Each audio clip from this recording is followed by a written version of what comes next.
Woman speaks of foiled carjacking attempt along Sogeri Road. Minister Sam Basil takes up ministry. Bible translators, a special breed of people.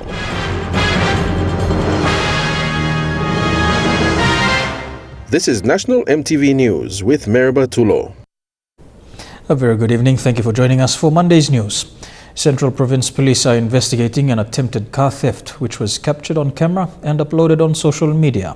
The video sparked a wave of comments from social media users and created a debate on the increasing number of car thefts in and around Port Moresby and the lack of police presence along highways. The video, captured on a dashboard camera, shows how the victim reversed up the Sogeri Road when she realized the criminal stopped their vehicle ahead of her. In an off-camera interview with MTV News, the victim explained that it was her motherly instincts that gave her the courage to do something she had never dreamed of doing. The incident occurred along the road leading to Sogeri in the Kairukuhiri district, just meters away from the PNG Power compound at Rona 3. Tekla Gunga has this story. For those of you who've traveled the Sogeri Road, you should know how steep and narrow the road is. Now, this incident happened on the morning of October 21st, 2017. It was right here that the victim reversed uphill for about 200 meters before she found enough space to turn the vehicle around and head to Sogeri. In the edited 52 seconds video posted on social media, you will see only two sedans involved.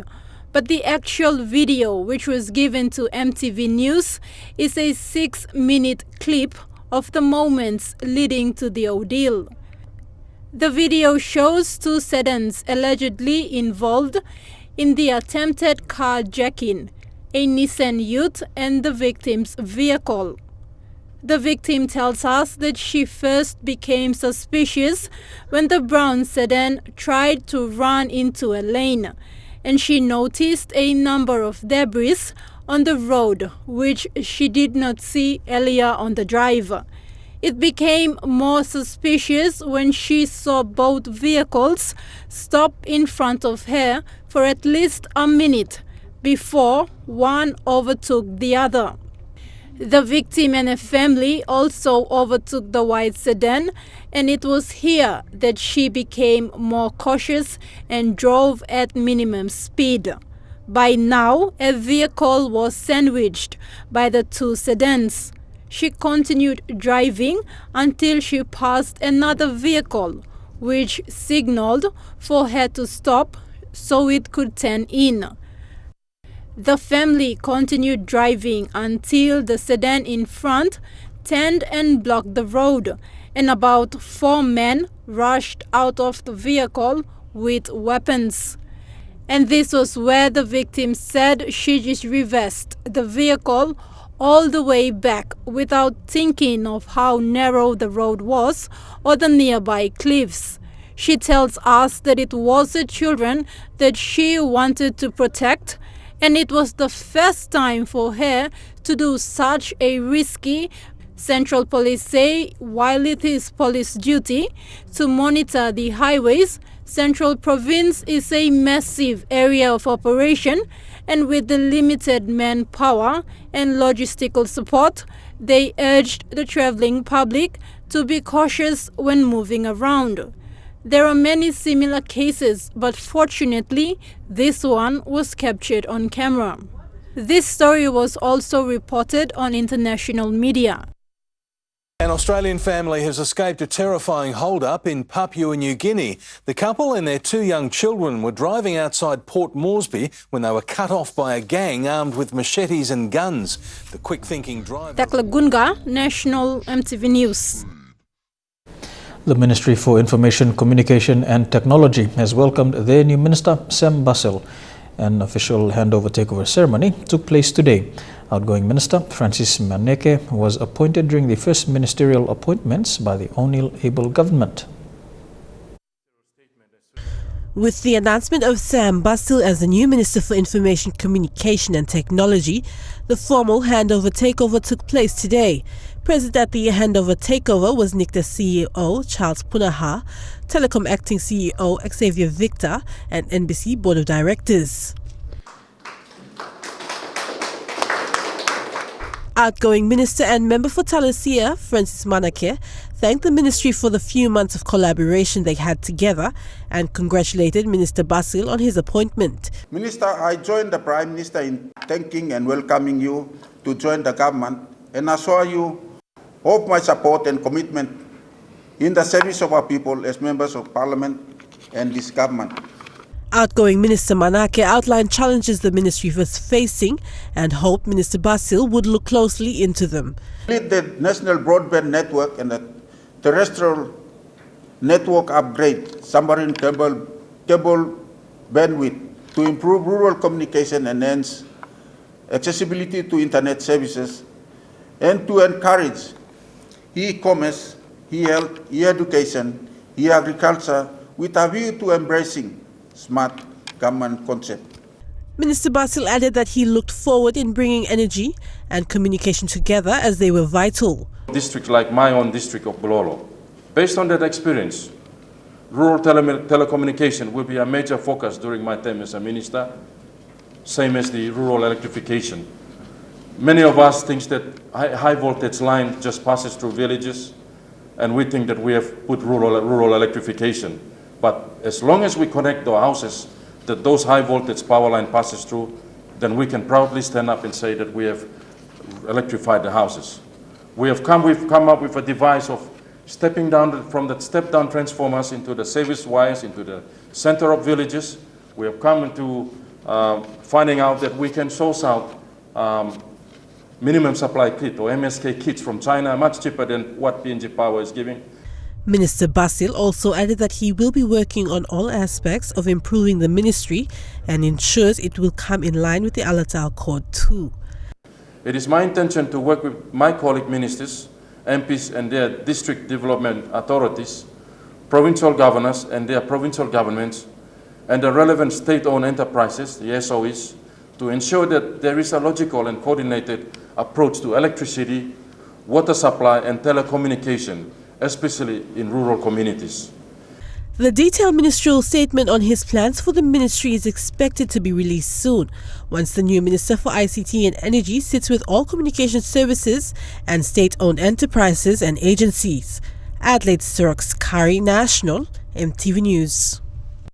Anglim South Wagi MP Joe Cooley has told his people that he will revive the Minj district headquarter.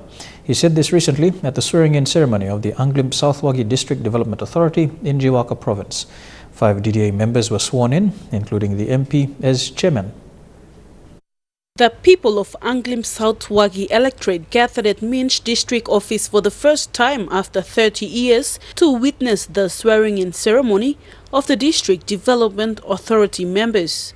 Past successive governments never held swearing-in ceremonies at the district office, and public servants never occupied the office. Local MP Joe Cooley told his people that he will revive the district office and ensure the acting chief executive officer, Joseph Mengro, and all the public servants work and serve the people. Karam number plate from Anglim South Wagi. Now Anglim South Wagi at quarter and start where? At quarter from Anglim and means him start. Yes, Colonial time Australia government come working. Now be long and stop. Now Miblam might stop. The generation come from Miblam by stop long implementing display policy in the district. The electorate has the largest population of 124,000 people, and they speak at least 3 languages. Cooley said to revive the electorate and bring development, he welcomed other candidates who challenged him in the 2017 national election to bring forward their policies to work together with him. What I think you all get a visit now, dreamer almost carrying camp, now we only time. Now time 5 times I finished, the time for challenge he come.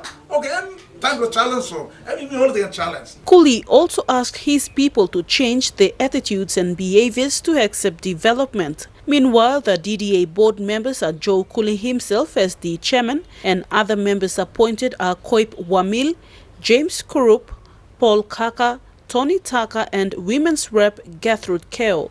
Vasinata Yama, National EMTV News, Mount Hagen. The National Fisheries Authority presented a cheque of 10,000 kina to the nurses of Leh District today.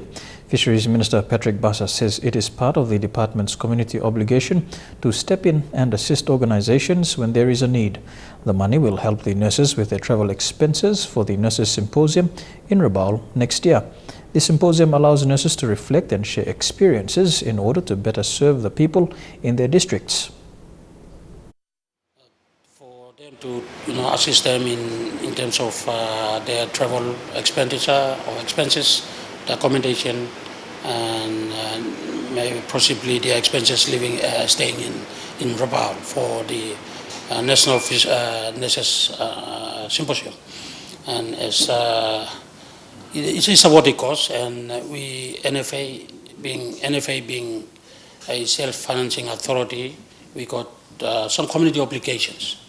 A lot of community obligations that we take on board and give help and assistance to the people as a responsible government. On behalf of the government of Papua New Guinea. You're watching National EMTV News. We'll have more stories after these messages. Stay tuned.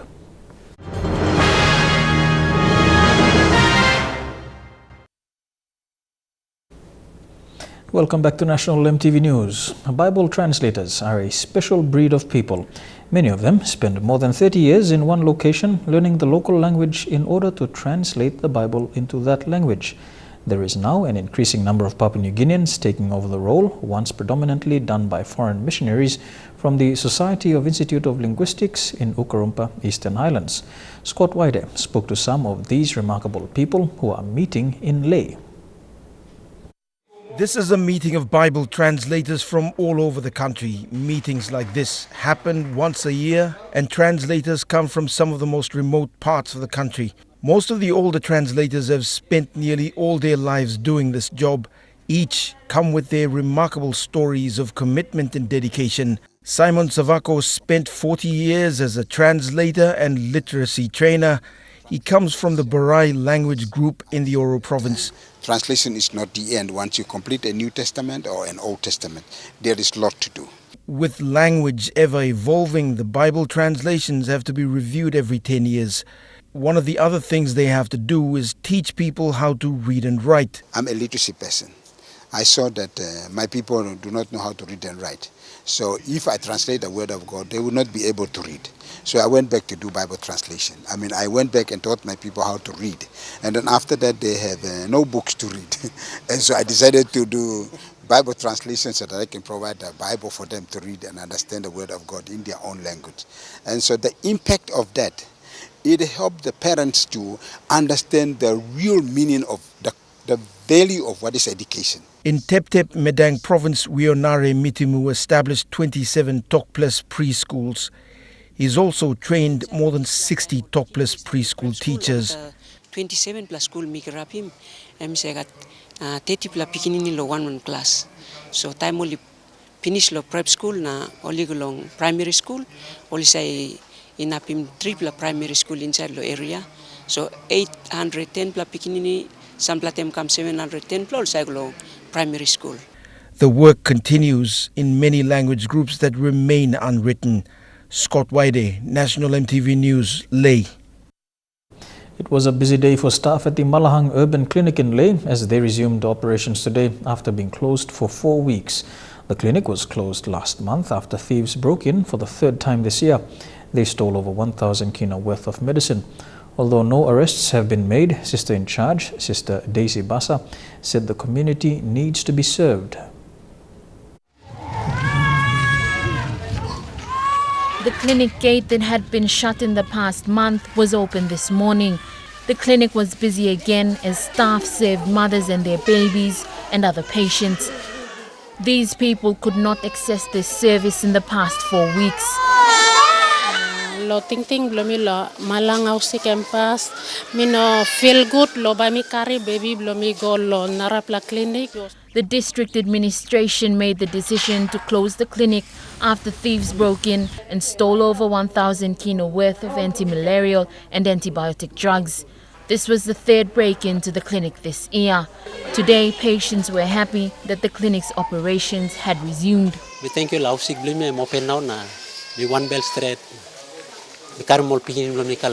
Officer in charge Sister Daisy Bassa said last week that those responsible for the break-in had not yet been arrested. Members of the community are being advised to work closely with the nurses and clinic staff. The nurses and the hard-working staff there, they put their lives on the line in very trying conditions to work there. And what little government services we have, the community should try to look after them. Lucy Kopana, National EMTV News, Leh. A survey conducted by the Fresh Produce Development Agency has revealed a decline in seeds of major local crops in the New Guinea Islands region. Crops like corn and cabbages have dropped in their production as farmers do not store planting materials for replanting. Senior Extension Officer Elizabeth Melchior says they are importing seeds from overseas to fill the void and also educate farmers to store planting materials for future use. A seed bank is a modern method of safekeeping seeds and planting materials for future use. In Papua New Guinea, most of the planting materials are kept using traditional methods, such as storing seeds over a fireplace or in a jar bottle away from pests so that it can be used later. But recent studies reveal that the practice of safekeeping planting materials for future use are slowly dying out, which spurred a drop in the production of local garden foods. Elizabeth Melchior, a senior extension officer at the Fresh Produce Development Agency, says the agriculture agency wants to change the farmers' practice by providing planting materials to farmers to support them during planting seasons. Planting farmers beli inside lo country boklong facing mem a seed problem. Na inside lo Fresh Produce Development Agency, we got work belong seeds and run big plateau lo look go inside lo how organization can enough need belong all farmers lo side lo so simon seeds. The Fresh Produce Development Agency has partnered with the Volunteer Service Abroad and the East Nubitan Market Authority and imported seeds from New Zealand, a move taken to assist local farmers in the New Guinea Islands region with planting materials to maintain locally produced garden crops. The place where only can buy him na buy me see any problem. So long this have location seed come inside the country where you may look him, you may be launching 2 weeks ago. Belong solving this seed problem belong all farmers inside New Guinea Islands. Food consumption habits in Papua New Guinea have changed in recent years. People's choices of local garden food have been replaced by imported store goods such as rice and canned foods. The FPDA and its partners want to increase the availability of local crops and vegetables and improve food security, particularly for the ever-increasing urban population where some store foods can't easily be afforded. Edwin Fidelis, National EMTV News, Kokopo. A local NGO has partnered with shipping companies and a recycling company in efforts to protect the environment. Help PNG NGO Chief Executive Officer Frank Butler said the idea is to reduce the freight of shipping containers to make transporting of recycled materials more convenient. This will, in turn, try to increase the prices of collected recycled aluminium cans. Help PNG NGO is a marine environmental conservation organization that has developed various initiatives to protect the environment. This morning, they launched a new pilot project that aims to double the amount of aluminium cans sent out of PNG for recycling. A can crusher was installed at Hanuabada, is a step closer in reducing marine pollution. So 10 years ago, aluminium cans, people would chase you down the road to get an aluminium can off you because it was worth good money. And subsequently, over the last 10 years, the price of aluminium worldwide has gone down and the price of freight within the country has gone up. And those two factors made it almost useless to recycle. It didn't incentivize people to recycle. So we're particularly keen on making it cost effective for those people who want to get involved in the recycling of the cans and bring them back ready for export international. It supports the people within Papua New Guinea, it supports our environment, and if we can grow the involvement within conservation.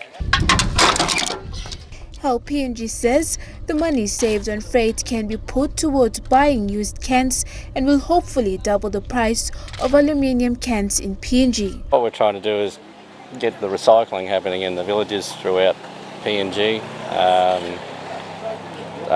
Basically we can, with the help from the shipping companies, give us better shipping rates. We'll also drop our margins and pay them a substantial amount more for their cans, and that way it'll give them an incentive to recycle in the village. Meanwhile, the NGO has also initiated the Ban the Bag movement to raise awareness of marine plastic pollution. They have been collecting signatures at public places to petition the government to control the use and distribution of plastic bags in the country. Now we've done the pilot here in Port Moresby. We're getting a feel for how it's working. It's very, very encouraging, and we're hoping then to now take that to Madang, Mount Hagen, Kimby, Rabaul, all through the provinces, because it only works if everybody's in the system. One province or one town will make next to no difference. The local NGO is a marine environmental conservation, protection and development organization that is set up to deliver services and projects to the remote parts of the country. Marilyn Daukatam, National EMTV News. Western Highlands Province Governor Pius Wingti and Mulbaya MP Koi Trape announced last week that they will focus more on education in the province. The announcement was made at the swearing-in ceremony of the Mulbaya Lumusa District Development Authority members. Governor Wingti and member Trape said they are working tirelessly to bring the level of education in the province up. Mulbaya Lumusa MP Koi Trape has already distributed uniforms to all the schools in the electorate last year as a way of motivating students to be neat to attend classes. Trape said education is one of his major pillars for development. Most of the District Development Improvement Program funds will be used to build teachers' houses and provide something he had already started in the last 5 years. Other services that Trape focused more in the last 5 years were road, bridges and infrastructure projects, including addressing law and order in the district. Law and order must settle, agriculture must move, education must move, road must go. And strong blocking diplomacy. And strong blocking diplomacy want them governor. Meanwhile, Governor Wingti says it is his first time to win the elections for the second term consecutively as governor for Western Highlands. Wingti said he had greater visions for education in the province, but he never had the time to fully implement it. He said in his last term, he started the Australian Southern Cross University campus in Mount Hagen, which will be open for enrollment next year. For this term, Governor Wingti will spend his first 3 years in the province to fix education. Board members were told to report to the Provincial Education Department any ill behaviors by teachers. Qualified, well-educated, and good quality educated people, all social problems for the country go down. Law and orders have come down. Family planning has come down. Plenty health issues have come down. Countries where the population is not educated, uneducated, all got the social problems in this country, so it's bigger all the time. Meanwhile, the DDA board members of Mulbaya Lumusa were told to work closely with the CEO, Mark Kamjua, and the local MP to ensure education projects in the district are well serviced. Vasinata Yama, National EMTV News, Mount Hagen. And now we take a look at the finance news. The kina closed unchanged at $0.3125 US in the interbank market. At Bank South Pacific, your kina was buying $0.305 US, $0.3864 Australian dollars, $0.2553 euro, and 34.35 Japanese yen. Looking at commodity prices at New York close, coffee, cocoa closed lower, while copper closed higher. Palm oil and crude oil closed higher, while copper closed the day lower. And on the stock markets, the Dow Jones closed 165 points higher, the ASX is down 13 points, and the All Ordinaries 11 points lower. Here with National EMTV News, stories making headlines overseas. When we come back, stay tuned.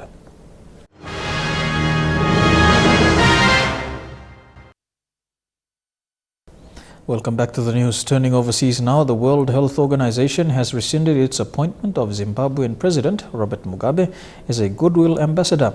He only held the position for a few days before international outrage forced the rethink.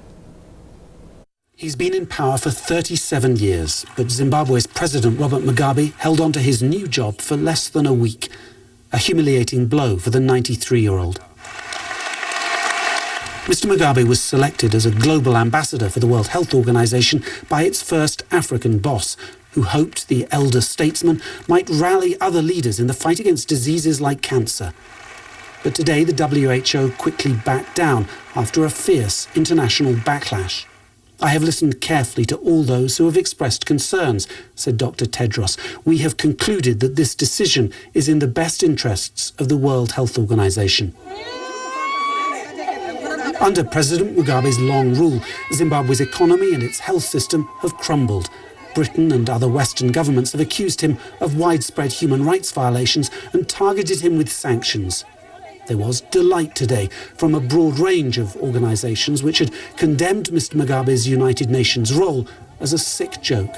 There was outrage that Mugabe could be appointed a goodwill ambassador, especially given the state of public health services and access, to basic health facilities, even painkillers in public hospitals. So this comes as a relief that the WHO has seen the light. But Mr. Mugabe is not without support, both inside Zimbabwe and around the continent. Today, his supporters describe the WHO's U-turn as yet another sign of Western meddling in Africa. President Mugabe has yet to react in person, but few Zimbabweans can be surprised about this decision. Their leader may be proud of his achievements, but tellingly, he travels abroad for his own health care. More details have come to light about the final batch of classified JFK Assassination documents due for release later this week. Scholars hope the document will provide more information on Lee Harvey Oswald's movement prior to the assassination. President Kennedy's final moments gliding through Dallas in 1963 are all too clear. But the story of his assassination remains tantalizingly incomplete, at least to the 61% of Americans who do not believe shooter Lee Harvey Oswald acted alone. November 22nd, 1963 was a line of demarcation between an America that basically trusted its government to an America that began not to trust its government. University of Virginia professor Larry Sabato is the author of a book about Kennedy's enduring mystery. The conspiracy community is united about having 100% transparency and disclosure. Under a 1992 law designed to quiet conspiracy theories, the National Archives has until Thursday to disclose a final batch of sealed files on the assassination. More than 3,000 never-before public documents and potentially 30,000 documents previously released with redactions. Congressman Joe Kennedy is the former president's great-nephew. I understand the historical value of those documents. I don't dispute that. They also happen to be quite personal as well. Would have been nice if there was some engagement from this administration. Still, others doubt that even these new documents will be a truly complete record. If the agencies did not uncover certain of their documents regarding the assassination, therefore never got to the archives and won't be in the revelations we might see on Thursday. To Australia, the father of a teenage girl who was almost mauled by a 4.5-meter great white says he wants the shark hunted down and killed. He fears it's only a matter of time before it attacks someone else. 15-year-old Sarah Williams is still coming to grips with just how close she came to the jaws of this white pointer. When I got hit by the shark, I was underwater for most of it, and then I saw its fin, and that's about it. She was thrown from her kayak by the 4.5-metre shark yesterday afternoon near Normanville. When she surfaced, it had sunk its teeth into her kayak. Her father and brother rescued her within seconds from their tinny.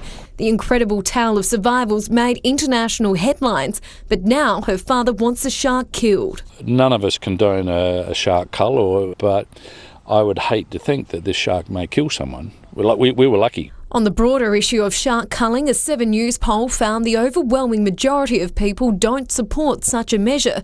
Neither does the state government. it's difficult to create a system of culling which doesn't implicate other species. Just days ago, another kayaker was stalked by a similar-sized white pointer here at Seacliff Beach, but authorities can't confirm if it was the same one. It could well have been, but we don't have any concrete proof to say that that was indeed the same one. He says shark sightings will only increase as summer fast approaches.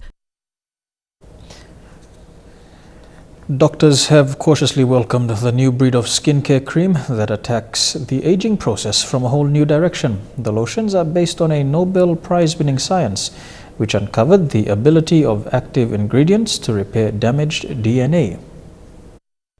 Born and bred under the Australian sun, Mum Michelle Catalan puts on a very brave face. I have a lot of sun damage, the wrinkles, it does really age you. She's tried everything from peels to potions, a dozen products in as many years. And they don't sort of do what they purport to do, so you look for the next thing. And now she thinks she's found it, new DNA-based skincare. The science behind this does tend to be particularly well researched and good. Dr Mary Dingley is a cosmetic surgeon and government advisor on all things skin. She's now trying these products herself. It can effectively repair much of the damage which has been done. Damage your skin and you damage its DNA, from sunburn to blotches, fine lines to wrinkles. The body works to repair all that, but these creams claim to help, identifying broken or damaged DNA, then setting about to fix it. Right now, only a handful of brands produce the creams, so be prepared to pay up to twice the price of other brands. And remember, skincare can only do so much, so don't expect it to make you look 15 if you're 75. You're watching National MTV News. Trukai Sports is next. We'll have the Rugby League World Cup team captains assemble 4 days out from the World Cup start. Stay tuned.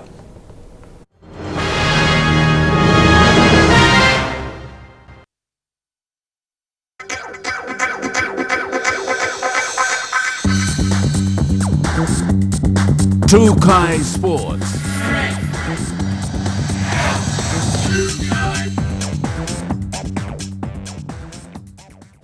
Welcome to Trukai Sports. The Rugby League World Cup was officially launched yesterday in Brisbane, Australia. Captains and coaches of all 14 teams were present to witness the launching.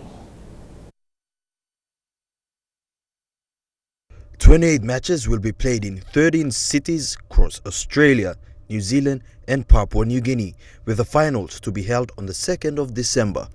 We are 4 days away before the first match is played. All-time rivals, England and Australia, will kick off proceedings in Melbourne on Friday night. The tournament will be contested by 14 teams: Australia, England, France and Lebanon in Pool A, New Zealand, Samoa, Tonga and Scotland in Pool B, Papua New Guinea, Wales and Ireland in Pool C, and Fiji, Italy and USA in Pool D. With the new international eligibility rules, this year's World Cup is expected to be the most competitive and most watched World Cup in history. Matches will be telecast by the 7 Network in Australia, Sky TV in New Zealand and MTV here in Papua New Guinea. The World Cup would not only be the best ever, but would leave a legacy for the game, with matches spread across Australia, New Zealand and Papua New Guinea. The PNG Kumals will play their first match against Wales on Saturday at the Oil Search National Football Stadium. The match kicks off at 3 p.m. Elijah Levet, National MTV Sports. Still on Rugby League, former National Rugby League star and Kumals legend Marcus Bai says PNG can effectively enter a team in the NRL in a few years. His words were backed by PNG RFL chairman Sandis Saka. Though the PNG Hunters have successfully conquered the Queensland Interest Super Cup by winning this year's premiership after only 4 years in the competition, former Kumal Marcus Bai feels PNG still has a few more years before it can enter a team into the NRL competition. We win several more years and put ourselves into, say, 4th or 5th position, we got a chance. It's never so we got a crowd, we've got probably the money there to do it, so why not? There's a lot of things that we gotta, every one of us gonna work hard, and these boys have to prove it. You know, there's people behind the, the administration and the board. You know, they will do their job if we do our job. Bai says in order to have top-class players, PNG will need to have a successful junior development program. And we're always going to improve. There's a lot of areas we're going to improve on in terms of junior development, our administration. We've got to work a lot harder than what we are doing now. PNG RFL Chairman Sandy Saka also shared the same sentiments, saying though it's a vision in the long run and their main focus is to get the domestic competitions and programs in order. Our priority is to get the boys to the World Cup, maybe win one more Interest Cup, get our domestic systems in place, and why not? Like Michael said, we have the money, we have the supporter base, fan base. It's all here, but we need to get our structures domestically in place, get our elite program functioning properly, and it'll happen 2, 3, 4, 5 years down the line. But our priority is one thing at a time. Bai is part of the PNG Kumul's 2017 coaching staff for the World Cup. He says PNG is heading in the right direction with the recent success of the Kumuls in the Pacific Test and the SP PNG Hunters ISC victory. These boys here gone to Justin and Kato and waiting their time to play for Canberra and Melbourne. So I think our future is nice, and I think we put back the effort on junior development. The next World Cup will be better, I think. Looking at these boys, they are talented players than maybe some of us. He challenged current rugby league players to aspire to be better than him and other PNG rugby league legends. For us, John, myself and Stanley and Wesley to be coming on board, we are ex-players, we know how it's done.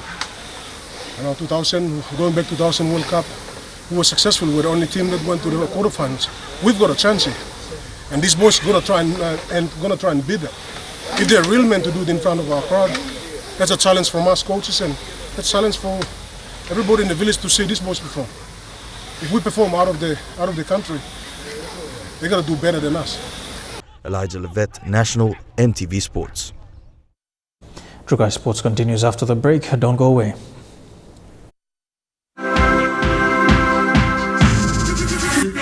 Trukai Sports. Welcome back to Trukai Sports. To powerlifting, PNG's national powerlifting team arrived today from Australia after competing at Brisbane's Open Powerlifting Championship.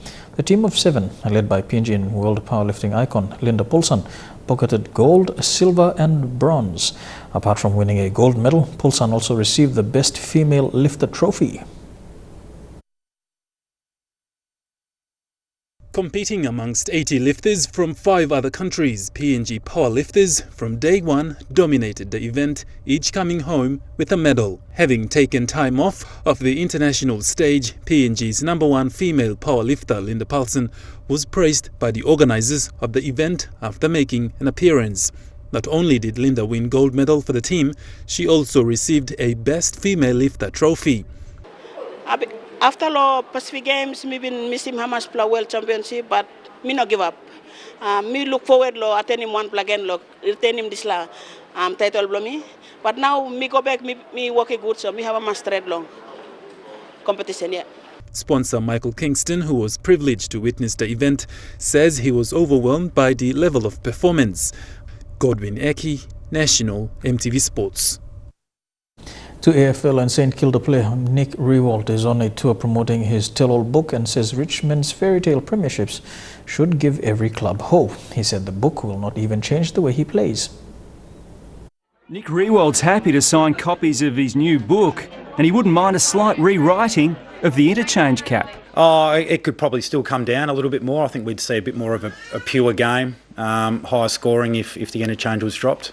Sadly though, some other rule changes he likes came too late. All the rules that really impacted us have already been changed. So score review would have been nice in 2009, and extra time in the grand final would have been good in 2010.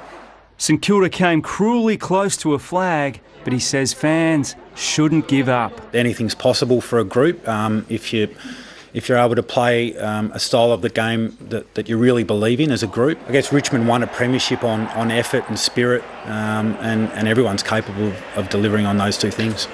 One of the keys to that dream is Paddy McCartan, and Riewoldt has urged him to continue to play with no fear.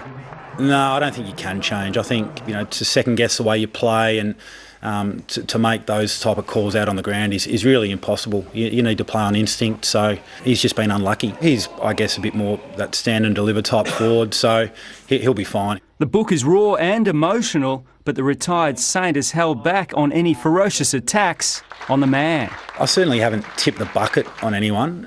It's not that sort of book. I didn't really need it. It sort of stands on its own 2 feet, I think, because I've shown a fair bit of vulnerability. That makes it relatable. And that ends Trukai Sport. We'll have for you the weather details for the next 24 hours when we return. Trukai Sport.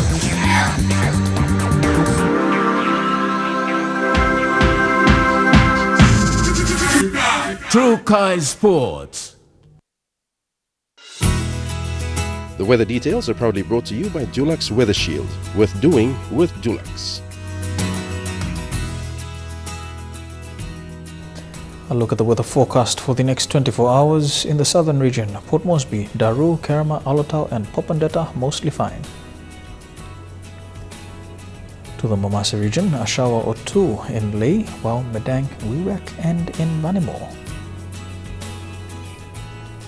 To the New Guinea Islands region, a shower or two expected in Lorengau, as well as in Kimbe, mostly fine for the rest of the region. And in the Highlands region, Mount Hagen, Goroka, Kundiawa, Mendi and Wabeg, all these major centres can expect showers with morning fog.